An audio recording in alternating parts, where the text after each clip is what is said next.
guys, I hope you're all doing well. Welcome back to Abstract Learning. हमने political spectrum का topic कल पढ़ा था. फर्स्ट 3 आइडियोलॉजीज हम डिस्कस कर चुके हैं. एक सेंट्रिस्ट मॉडरेट किया था, या फिर जो सेंट्रिस्ट आइडियोलॉजी मैंने समझाई थी, लिबरलिज्म, सेंट्रिज्म, हम कर चुके हैं. एक थी कंजर्वेटिव आइडियोलॉजी, राइट की तरफ जो कंजर्वेटिव होती है वो. एक जो एक्चुअल राइट विंग होता है वो, इसका मैंने आपको एग्जांपल दिया था बीजेपी.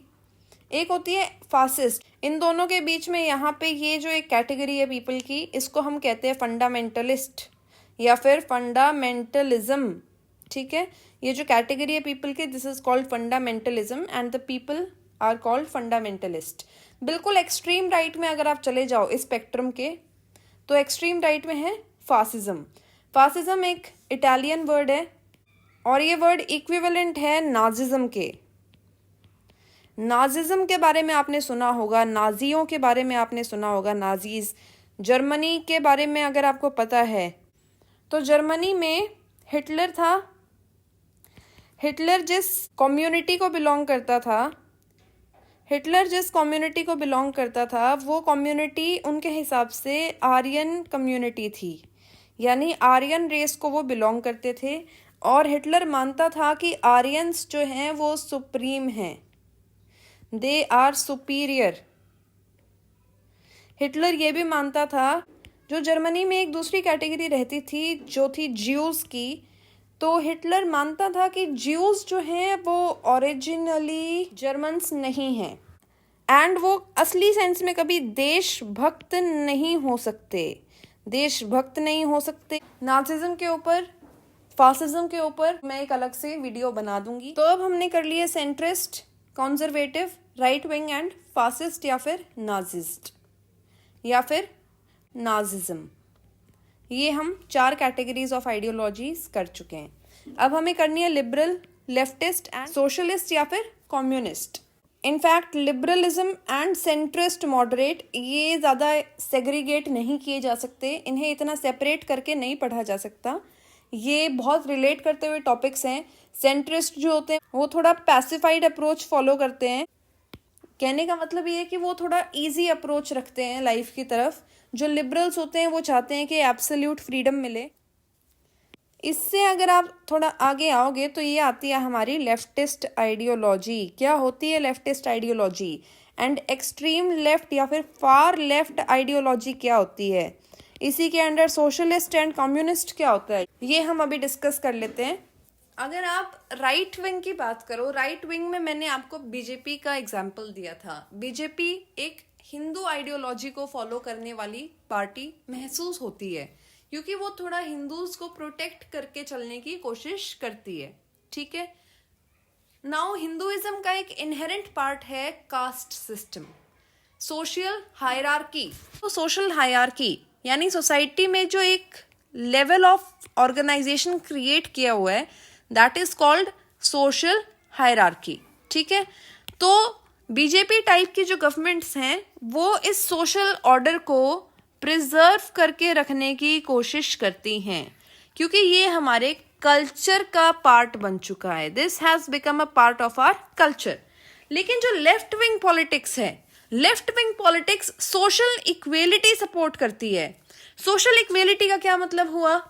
चाहे कोई अमीर है चाहे कोई गरीब है, उन दोनों को एक तरीके की लाइफ जीने का अधिकार है. अगर वो एक सोसाइटी का हिस्सा है तो उन दोनों के लाइफस्टाइल में कोई भी डिफरेंस नहीं होना चाहिए. This is what is meant by social equality. और ऐसी आइडियोलॉजी को जो स्टेट्स फॉलो करते हैं उन्हें हम सोशलिस्ट स्टेट कह देते हैं. यानी वो सोशल लाइफ को सभी लोगों में इक्वली डिस्ट्रीब्यूट करने की कोशिश करते हैं. सोशल वेल्थ को सभी में इक्वली डिस्ट्रीब्यूट करने की वो कोशिश करते हैं. लेफ्ट विंग पॉलिटिक्स के जो सपोर्टर्स हैं, they support social equality and एगैलिटेरियनिज्म. नया वर्ड आ गया. एगैलिटेरियनिज्म का मतलब कुछ नहीं है, बस एग्रीकल्चर बेस्ड जो सोसाइटी होती है उसको ये लोग सपोर्ट करते हैं क्योंकि उसमें अपनी ज़रूरत के लिए खाना उगाया जाता है. जबकि अगर आज की सोसाइटी आप देखोगे इंडिया में, यूएसए में, वहाँ पे ग्रीड की वजह से प्रोडक्शन किया जाता है, कंजम्पशन के लिए प्रोडक्शन नहीं किया जाता, जितना चाहिए उतना नहीं बनाया जाता, ज़रूरत से ज़्यादा बनाया जाता है ताकि प्रॉफिट मैक्सिमाइज किया जा सके। लेकिन लेफ्ट विंग वाले इस चीज़ को पसंद नहीं करते। लेफ्ट विंग वाले कहते हैं कि उतना ही बनाओ जितने की आवश्यकता है, only make that much that is important. Egalitarianism को फॉलो करो, यानी कि एग्रीकल्चर बेस्ड सोसाइटी बनाओ, ठीक है। और सोशल हायरार्की को एबॉलिश करो, यानी जो भी कास्ट सिस्टम है, कोई अमीर है कोई गरीब है, इस सिस्टम को एबॉलिश करो। लेफ्ट विंग पॉलिटिक्स के जो लोग होते हैं they criticise social hierarchy. Social hierarchy यानी अमीर और गरीब के बीच का जो डिफरेंस है, कोई व्यक्ति हाई कास्ट का माना जाता है, कोई व्यक्ति लो कास्ट का माना जाता है, इस टाइप के जो डिफरेंसेस होते हैं उसको क्रिटिसाइज करते हैं लेफ्ट विंग पॉलिटिक्स वाले लोग। यानी लेफ्टिस्ट आइडियोलॉजी एक ऐसी आइडियोलॉजी है जो सबको बराबर रखने की कोशिश करती है। इस बात से कोई फर्क नहीं पड़ता कि वो जो लोग हैं वो इक्वली मेहनत कर रहे हैं या नहीं कर रहे हैं। तो जो लेफ्ट विंग पॉलिटिक्स के लोग होते हैं, सपोर्टर्स होते हैं, उनका मानना है कि ह्यूमन डेवलपमेंट यानी इंसान का डेवलपमेंट उस सिचुएशन में बेस्ट हो सकता है जब इंसान आपस में कोऑपरेट करें, एक दूसरे को रिस्पेक्ट करें, अपने रिलेशंस को रिस्पेक्ट करें, और उनके बीच में जो डिफरेंसेस हैं, चाहे वो स्टेटस का डिफरेंस हो, चाहे वो पावर का डिफरेंस हो या वेल्थ का डिफरेंस हो, अगर ऐसे डिफरेंसेस को एलिमिनेट कर दिया जाएगा यानी सोसाइटी से निकाल दिया जाएगा तो ही बेस्ट ह्यूमन डेवलपमेंट हो सकता है। फार लेफ्ट पॉलिटिक्स की अगर बात करें तो फार लेफ्ट पॉलिटिक्स मानती है कि कैपिटलिज्म यानी मार्केट, खुली मार्केट का जो सिस्टम है वो कंप्लीटली बंद कर देना चाहिए। सिर्फ तभी सोसाइटी का उद्धार हो सकता है। इनका मानना है कि सभी लोगों को एब्सोल्युटली इक्वल रखा जाना चाहिए। एक नेशन के जो लोग हैं वो एब्सोल्युटली इक्वल होने चाहिए। अभी इस आइडियोलॉजी को फॉलो करने वाले कंट्रीज जो हैं वो इसको अलग अलग डिग्रीज तक फॉलो करते हैं, अलग अलग लेवल्स तक फॉलो करते हैं, और जो जिस लेवल तक इसको फॉलो करता है उसके हिसाब से कंट्रीज कैन बी सोशलिस्ट, जैसे कि यूएसएसआर था, या फिर कंट्रीज कैन बी कम्युनिस्ट जैसे चाइना है, ठीक है, या फिर आप कह लो नॉर्थ कोरिया है। तो इस टाइप की जो कंट्रीज हैं वो स्टार्ट होती हैं इस आइडियोलॉजी पे कि उनको मार्केट डेवलप नहीं होने देनी है अपने देश में।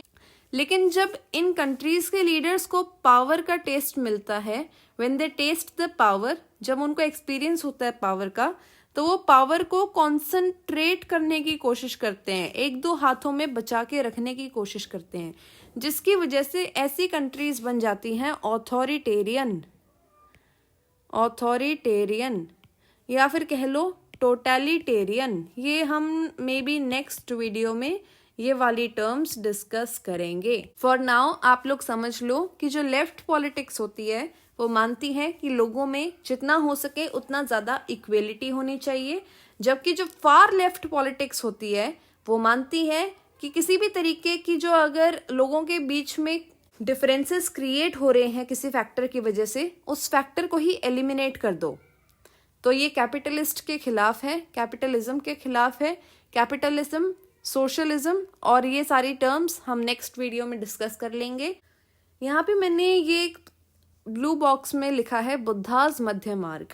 कहने का मतलब क्या है, हमने पूरा स्पेक्ट्रम डिस्कस किया। इसमें हमने सेंट्रिस्ट डिस्कस किए, कंजर्वेटिव्स डिस्कस किए, right wing, fascist, liberals, leftist and socialist या फिर कम्युनिस्ट, इनको फार लेफ्ट भी कहते हैं, ठीक है।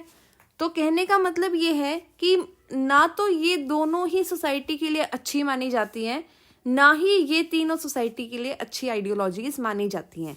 इस स्पेक्ट्रम के मिडल में जो आइडियोलॉजीज हैं, लिबरलिज्म एंड सेंट्रिस्ट वाली जो आइडियोलॉजीज हैं, वो किसी सोसाइटी के लिए बेस्ट मानी जाती हैं। They are considered to be the best. जो मिडल में है that is considered to be the best. Gautam Buddha का भी तो यही कहना था कि इंसान को एक मध्य मार्ग फॉलो करना चाहिए। A person should follow a middle path, ठीक है, a person should follow a middle path. बहुत ज़्यादा फास्टिंग भी मत करो पर बहुत ज़्यादा खाना भी मत खाओ, एक मिडल वाला पाथ फॉलो करो। दिन में 1 मील लो, दिन में 1 गुड मील लो, that is enough for you. ये था बुद्धा का कहना। सिमिलरली पॉलिटिक्स में सेंट्रिस्ट आइडियोलॉजीज को बेस्ट माना जाता है। सेंट्रिस्ट आइडियोलॉजीज हैं ideology of liberalism and ideology of centrism. दोनों का एम होता है सिटीजन्स को फ्रीडम प्रोवाइड करना। लिबरलिज्म या सेंट्रिज्म दोनों का एम होता है to provide freedom to the citizens, freedom, ठीक है, लिबर्टी, फंडामेंटल राइट्स। और ये आइडियलिस्टिक माने जाते हैं कि इंसान का डेवलपमेंट बेस्ट ऐसी सोसाइटीज में हो सकता है। So that was all for today's video. अगर आपको ये वीडियो पसंद आए तो प्लीज इसे लाइक कीजिए, अपने फ्रेंड्स एंड फैमिली के साथ शेयर कीजिए और चैनल को सब्सक्राइब करना मत भूलना। और हाँ, बेल आइकन भी जरूर दबा देना ताकि हमारे वीडियोस की लेटेस्ट नोटिफिकेशंस आपको मिलती रहें। Thank you so much, have a nice day, bye bye.